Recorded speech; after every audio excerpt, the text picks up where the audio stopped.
பைக்ல வேகமா போனாலும் மெதுவா போனாலும் ஒரே மாதிரி மைலேஜ் கிடைக்குமோ கிடைக்காதோ. ஆனா அல்ட்ரா டியூரா ஃபிளேம்ல அதிக வெப்பத்துல சமைச்சாலும் எத்தனை பர்னர்ல சமைச்சாலும் 70% எரிவாயு சேமிக்கும். வேகமாவும் சமைக்கலாம், காசு மிச்சம். Ultra டியூரா flame. ரொம்ப டயர்டா இருக்கு. இயற்கையான டேட்ஸ், பாதாம், பிஸ்தா, கேஷு அண்ட் ஹனி கொண்டு தயாரிக்கப்பட்ட lion date nut bites. Thoothukudi நகரில் உள்ள அண்ணா நகரைச் சேர்ந்தவர் நீதியரசன். இவரது மகன் அருண், வயது 18. தூத்துக்குடியில் உள்ள வஉசி அரசு கல்லூரியில் விலங்கியல் 2ஆம் ஆண்டு படித்து வந்தார். அருண் வீட்டு அருகில் வசிப்பவர்கள் கவின், ஹரிஷ். கவின் 10ஆம் வகுப்பு மாணவன். ஹரிஷ் படிப்பை நிறுத்திவிட்டு ஒர்க் ஷாப்பில் வேலை பார்த்து வருகிறார்.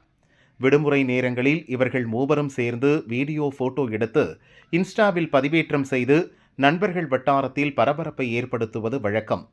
மற்றவர்களை விட அதிக வியூஸ்களை அள்ள வேண்டும் என்ற ஆர்வத்தில் அருண், கவின், ஹரிஷ் ஒரு திட்டம் போட்டனர். வித்தியாசமான வீடியோவை எடுக்க முடிவு செய்து நேற்றிரவு தூத்துக்குடி மீளவிட்டான் ரயில் நிலையத்துக்கு சென்றனர். தாங்கள் செய்வது தவறு, விபரீத செயல் என்பதை அறிந்திருந்தும் அசட்டு துணிச்சலில் அங்கு நிறுத்தப்பட்டிருந்த சரக்கு ரயிலின் கூரையில் ஏறினர். ரயில் கூரையில் நின்றபடி ரீல்ஸ் எடுத்தனர். அப்போது அருணின் கை மின்கம்பி மீது பட்டது.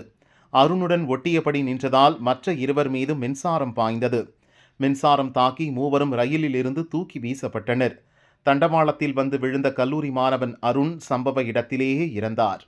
பலத்த காயமடைந்த கவின், ஹரிஷ் தூத்துக்குடி அரசு மருத்துவமனையில் அட்மிட் செய்யப்பட்டனர். அங்கு அவர்களுக்கு தீவிர சிகிச்சை அளிக்கப்படுகிறது.